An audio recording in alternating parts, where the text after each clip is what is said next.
Thank you, Andre. I don't know if anybody's mentioned, but Andre, thank you for your jokes. You bring some real levity to our club. And good afternoon, Rotarians and guests. I hope before you leave today that you'll come meet my friends from Glendale. They think they know what they're doing, but I'm not so sure. So anyway, do meet them.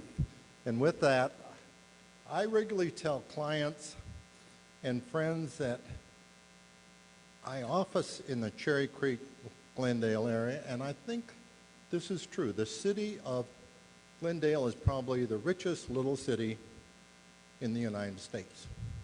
And you might say, well, why?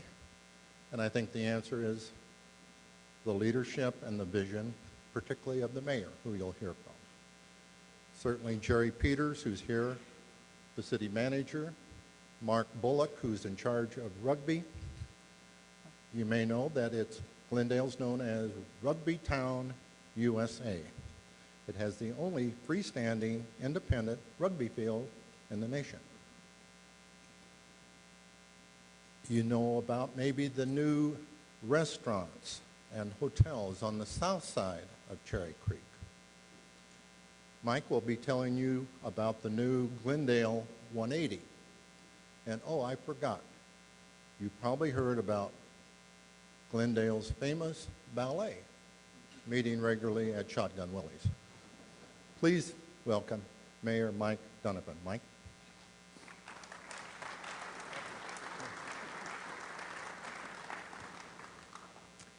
What a great gathering of people and what a great cause the Rotarian cause is. And to see this growing is wonderful. Now, you've got to remember something about politics, especially since we're in this political season. If someone is running for office, don't vote for them. Probably want it too much. And that brings me to how I got into politics in a very, very unlikely way. I played a little football at UNC and then signed with the Denver Broncos in 1976 and again in 77.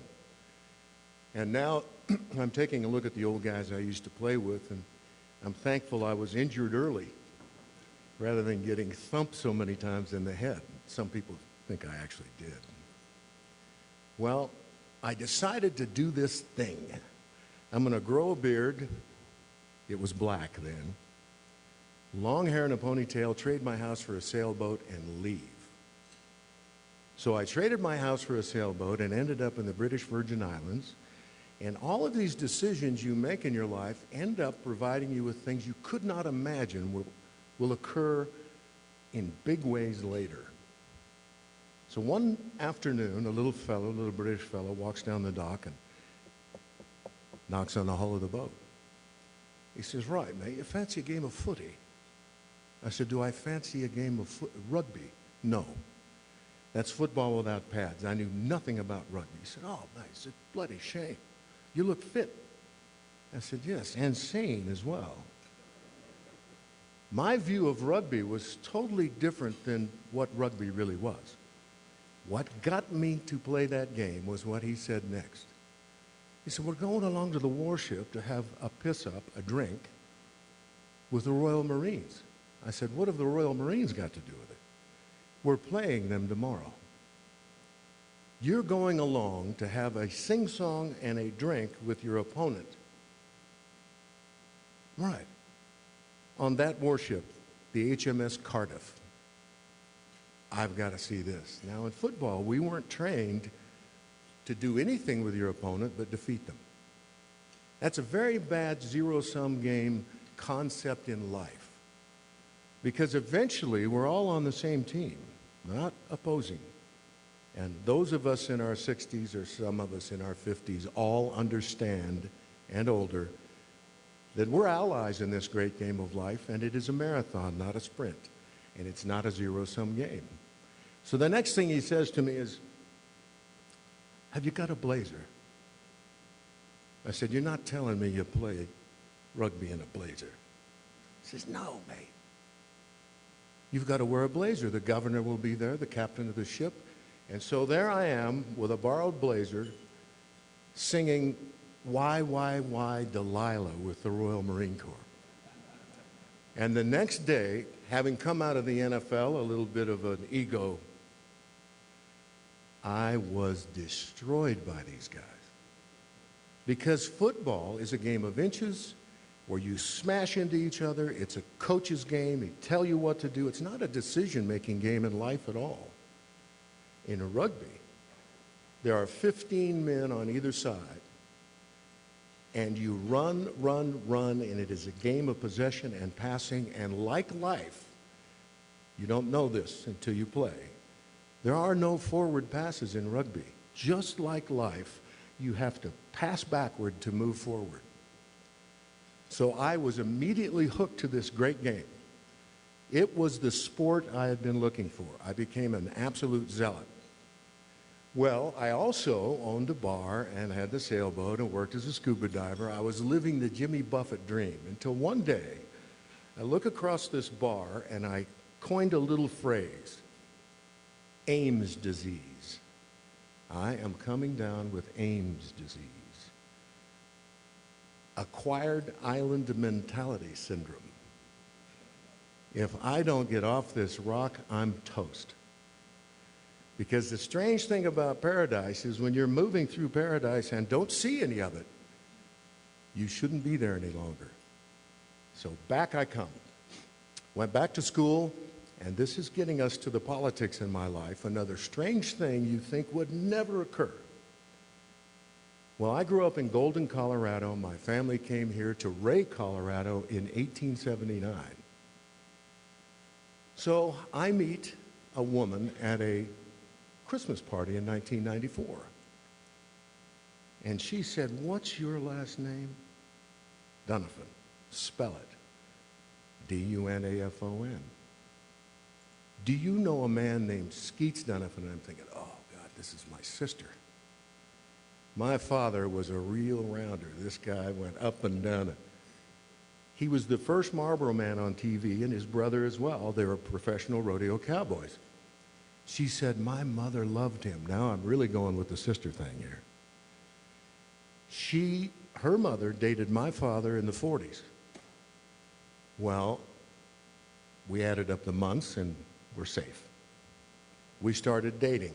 She's got an old homestead by Red Rocks. It used to be, you go to Matthews Winters Park, some of you have been there. The Matthews families and Dr. Winters donated that land to the open space. So I'm picking her up at this old farmhouse. They still have 40 acres there. 3 months in, she said, "A politician is trying to put me out of business." I said, "Well, what, you're ag zoning?" I mean, I know they're going after ag zonings. Just get a llama, buy some chickens, sell some eggs. She said, "No, I didn't tell you something." "What?" I started in 1982 and still own and run Shotgun Willie's. I've been dating the owner of a strip joint for 3 months. She said I would never tell anybody because you'd get the same reaction. You'd never know who liked you or not. I said, "Well, what's the problem?" She said, "Well, they're trying to make us have lights like Target, tip boxes, tip poles, and they've dummied up a whole bunch of statistics from a Skid Row study in Detroit in 1959, and I don't know what to do." I said, "Well, I've got to admit something to you. The only thing I know about Glendale is in 1974, I borrowed my college roommate's brother's ID to get into the sports page in Glendale and promptly got arrested, which makes me much different than most politicians. I started out in jail. Most of them end up there, as you well know. So that gave me the alias of Alfred E. Venditti Jr. Of course, they didn't find out that I wasn't Alfred E. Venditti Jr. for 3 months when they went over to Al's parents' house and arrested him. He's still looking for me. So what was the solution? You could hire lawyers and fight constitutionally till it was over, or you could politically act. So what did we do? We started a little organization called the Glendale Tea Party, way before anybody else thought of this Tea Party concept. registered it in Colorado, and there goes Debbie with 40 of the prettiest girls you've ever seen, free beer tickets, and voter registration cards. Door to door. Quadrupled the voter rolls, and 31 days later threw 3 city councilmen out of office. A fourth was so exasperated by this stripper brigade, he quit. So now we had control of the city council with not a clue what to do. Well, business people say, how many employees do we have? How many employees do we need? So we promptly cut the city staff in half. And then a few years later, got rid of the fire department, traded them off to Denver, much to the chagrin of the fellows in the Barca loungers with the remotes. Death threats started coming in. How are we going to rebrand our city? What is the idea behind all of this? Well, the idea, as it turns out, was America. The concept that you can be free, you can walk down the street with a beer in your hand, you can be expected to act like a citizen and respect the other persons around you. That started leading to us taking laws off the books every city council meeting. Another brand we had was the Luxembourg of Liberty, the Vatican of Freedom. During the Hickenlooper debacle about the 30-round magazines, 2 days before that went into effect, we invited Magpul to fly a helicopter into our stadium and give away 30-round magazines. So here you are with 7,000 people at our rugby stadium, Infinity Park. They got in free if they wore a pistol. Now, I grew up in a place where you could put a gun in the back of your truck. It was hunting season and leave the door unlocked, Golden High School, because you were going hunting. And nobody said a word about it. It boils down to what we become used to.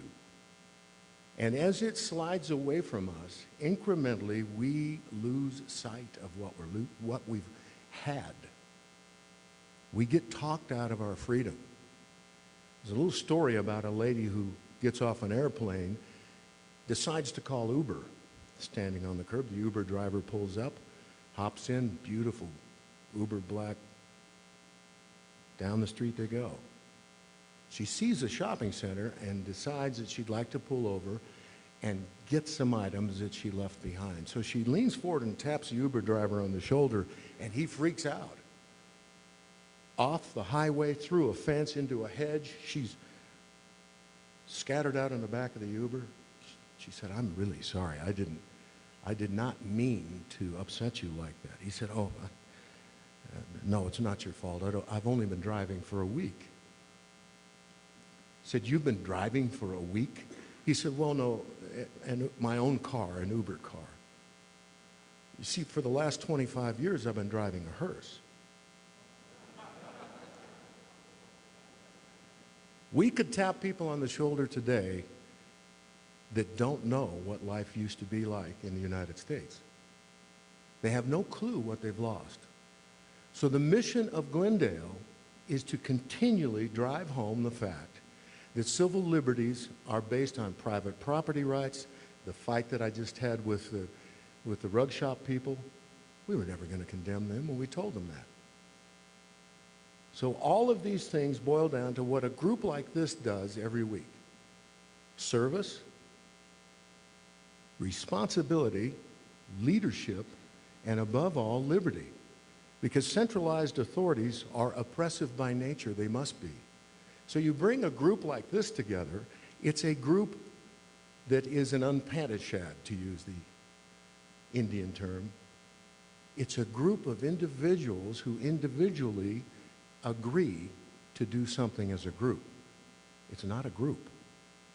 We've got to remember that, and in Glendale, we attempt to do that all the time. I preach this all the time. Now, I know I get the sandbag here, so I have to pay attention to the hook. This brings us to 180. All of this stuff comes up to Glendale. Why did we call it the Riverwalk to begin with? We called it the Riverwalk because we had a 800,000 square foot plan to develop a Riverwalk. And everybody remembers the regional tourism tax application that was put out by the governor's audit, Office of Economic Development. Well, it ended up going to the Gaylord. We can see how that's working out. And to a bull riding university in Pueblo. Now, growing up in a rodeo cowboy family, I'll tell you, I told my father when I was 5, Dad, I want to be a bull rider. He said, you know, son, that just requires 2 things. You've got to wear a size 48 suit coat and a size 2 hat. So the concept of a bull riding university is awfully strange. Gaylord has been morphed into a water park of some sort, and it did cause us to focus. We hired Tucker Hart Adams to look at our numbers. She's a brilliant economist. And we went to ODIT and asked them why the regional tourism tax application did not have on their board the director of tourism. Because we went with this concept about how do you reach the tourists in the foreign countries so you are not cannibalizing just across town with your development. So our concept was this. The number 2 sport in the world is rugby. 117 nations play rugby. The British, the English World Cup team just left Glendale to go back to play the World Cup in England after training for almost 3 weeks at high altitude in our stadium. So we asked the top 5 tourist destinations in Colorado, one of which is the dude ranch industry. Excuse me. Now imagine the dude ranch industry is a $180 million enterprise in Colorado. And how do you reach your potential clients, and where are they? Well, we don't really have any money, so we use a website and some print media in their countries. So what's the number 1 destination for the dude ranch industry worldwide? Japan. Turns out the Japanese like to sit around the campfire with a cowboy hat on and sing Western songs and wear chaps and hoop and holler. So we told them, are you aware that there are 2,600 rugby clubs in Japan? The Suntory Liquor Company spends $30 million a year on their rugby club. You just instituted a direct flight from Tokyo to the United States, to Denver. How about if we bring the Japanese rugby teams over here, we play them, and we, because nobody would listen to us, created our own high-def broadcast unit to send out our message to the world. Rugby Town USA is a brand, and we're going to give that brand to the world because Fox Rocky Mountain wouldn't do it. So we went out and got the Fox box, filmed our own rugby game, bought an hour and a half of time on Fox. It got a rating. It was so popular it got a rating, and Fox said, when did we do this? And we said, you didn't. So now we broadcast our own messages worldwide. In our final, the Pacific Coast Rugby Championship Premiership, we went out to 110 nations, Glendale, Colorado. We are more popular worldwide than we are in Colorado. We're more known worldwide. So what a perfect opportunity to take every industry in tourism and sell it to the world. They didn't choose us. So the Glendale Riverwalk had to scale down to 300,000 square feet. And we called it Glendale 180 because we are back to the future. Glendale had 56 liquor licenses when they decided, 2 politicians, to trade the tax base of Glendale off to Denver for their own purposes. They were down to 2, and one of which was the Glendale Ballet, Shotgun Willie's. So through this process, in every step, we have focused on the concept that you can be self-determinant. You may not like the freedom that somebody else has, but if you expect them to support you, you've got to go with the whole package. And if that package includes not treading on other people and having responsibility and respect, there's no reason not to support those people in their freedom. We get these things plucked away from us individually. So I didn't really like what that person was doing anyway. Yeah, but what just happened to them? They just lost their liberty. That's the Niemauer quote. When they came for the Catholics, I wasn't a Catholic. Came for the Jews, I wasn't a Jew. When they came for me, nobody was left. And that's what's happening to us right now in this country. These types of organizations are monumentally important because we can discuss what is happening to our country, especially with the institutional memory that exists in this room. I tell my grandsons, sit down here, I want to tell you a little story. This is how it's supposed to be, but it isn't. Let's go find out why it isn't. And what are we going to do to change it? That's the story of Glendale. And that, I'll stop and open this for questions because I know I've got about 8-9 minutes left. If somebody has some questions, I'd be happy to answer them. Back there. Yes.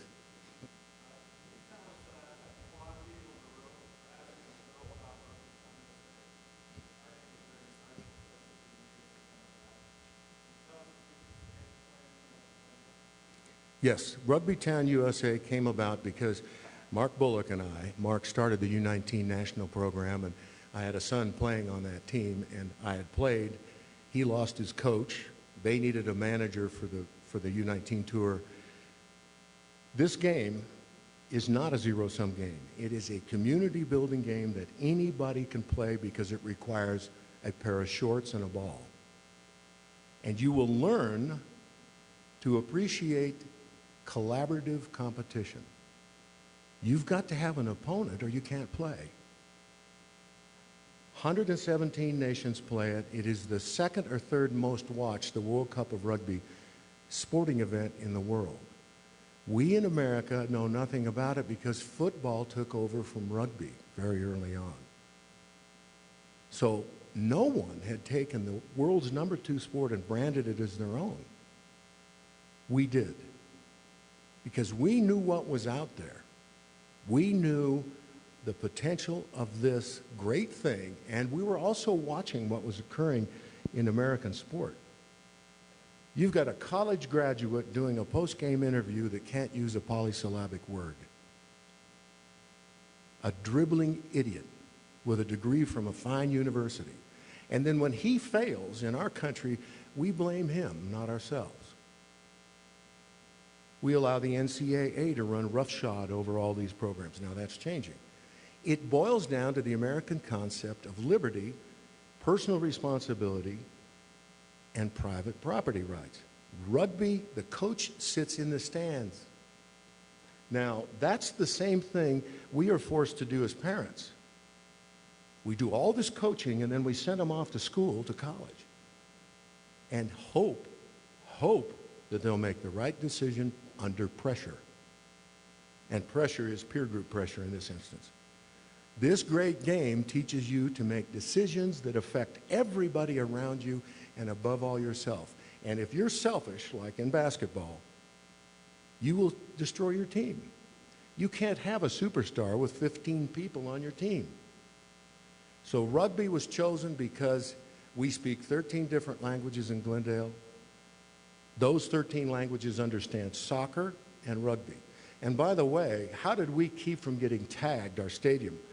Thousands of yards of beautiful concrete to get tagged.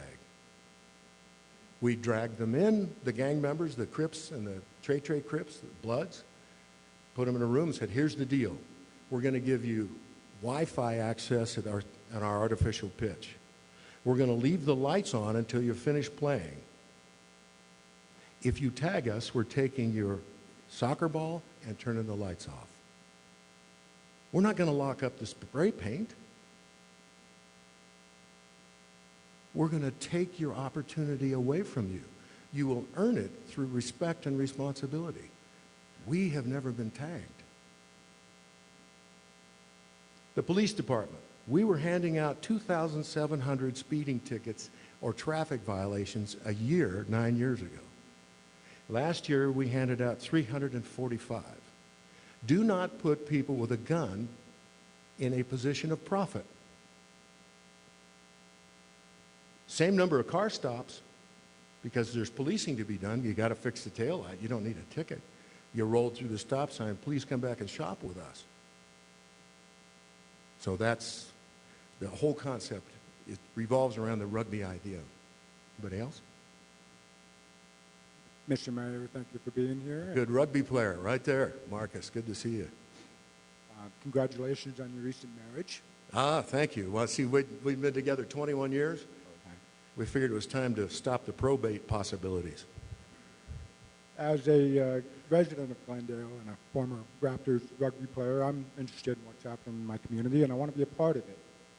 As of June 19th of this year, the SEC authorized Regulation A+, which allows to raise up to $50 million a year through crowdfunding. And what I want to know from you, and this isn't the first time I've asked you this question, and it probably won't be the last, would you consider using crowdfunding to as a financing option for Glendale 180? Marcus, say again, consider using crowdfunding? Crowdfunding for the development of Glendale 180. Yeah, one of the issues associated with that is the tax code. We initially put together tax-exempt financing for Infinity Park. And by the way, I'll just diverge for a second. Infinity Park, we got the name because we're trying to figure out how to change the signage. So I'm looking at the 4 Gs, which is the symbol for Glendale. So well, suppose we put those 2 Gs in the middle together and just tied them together. It would look like a sign. So we didn't have to re-sign. We saved $370,000 by just making the middle one an infinity sign. And that's how it got its name, to save money.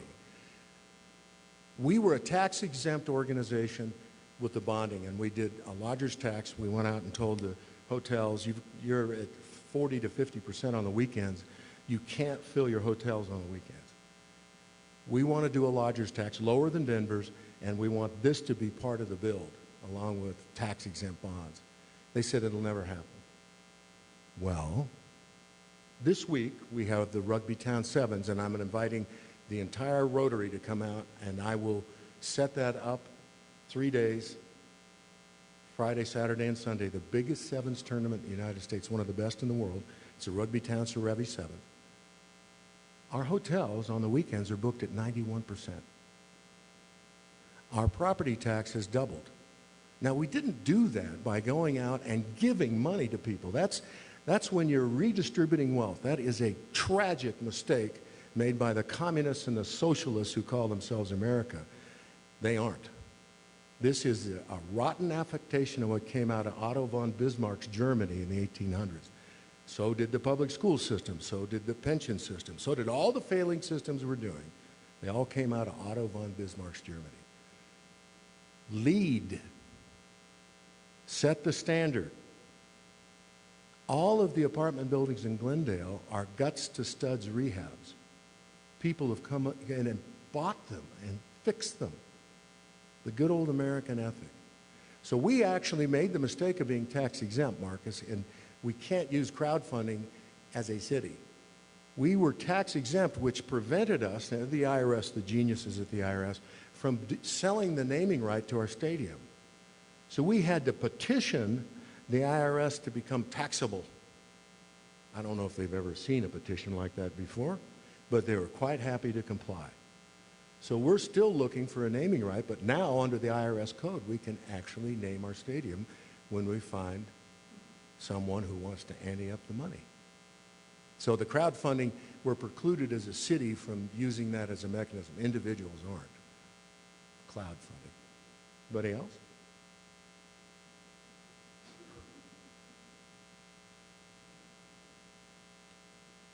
You mentioned the rug shop, and it sounded like you had resolution, but I haven't read anything about that yet. So could you tell us what's going on there? Certainly.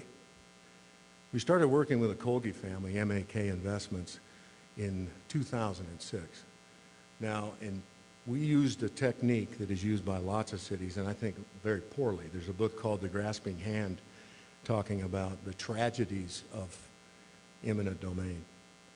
In 2004, we blighted 174 acres of our 369-acre town because the politicians had devastated Glendale. So you set up blight, now you're able to use the taxes based on an increment. It's called tax increment financing. You don't take taxes from other jurisdictions. You leave the base in place, and they still get the base. Even our legislators don't truly understand it. Well, the school boards and all of the library districts start to squeal, you're stealing money from us. Well, in the case of Glendale, we pay $8.6 million a year in taxes to the Cherry Creek school system, and we have 180 students, so figure that out. Cradle to grave, Harvard, PhD, whatever you want, you just hand them the check. Well, in 2004, we blight this property. Mr. Colge, who was a fine old gentleman, came to me in 2006 and said, we love the idea of the entertainment district. How do we get involved? We're going to buy this property and speculate. So we dealt with them for a very long time, having them help us design the district because they owned 6 acres, 3.8 acres of which was not in the floodplain. So they overpaid for their property. The old fellow died, and his daughter and son took over and came to us and said in a meeting 2 years ago, we told them we have to value the property at some level. If we don't value the property at some level, we can't make this happen. So they said, we want $20 million for our 3.8 acres, which is 6 times the value of the property any place in the district. So, well, what do we do with that? This is what the public doesn't know. We offered them $8 million cash for their property. We offered to buy the 4-mile historic bar that was for sale, the house next to it, deed it to them, give them all of the property tax increment for 18 years left in the Urban Renewal Authority, and 2.5% of the sales tax in the entire Riverwalk district, amounting to $19 to $35 million over the period of the URA. They turned it down. They came back to us a year later after Rite Aid's under construction, and they said, can we have that deal now? I said, how do we do that? It's been sold. We have to go to the appraisal process. So then they marched on City Hall with the Oath Keepers and the Institute for Justice calling me every name in the book, and they put up a hashtag hypocrite Donovan, and off we went. So the appraised value was $11 million. We said, here's your $11 million if you want it. If you don't want it, we will not condemn you. We'll carve you out of the district. Now they're begging to be in the district. They're also saying they're going to build without any of the building codes or any of the restrictions of the district. That's the true story. So we'll see how that plays out. But they weren't condemned, and we never were going to condemn them. I'm getting the hook. Thank you very, very much. I appreciate you having me. And keep up the great work.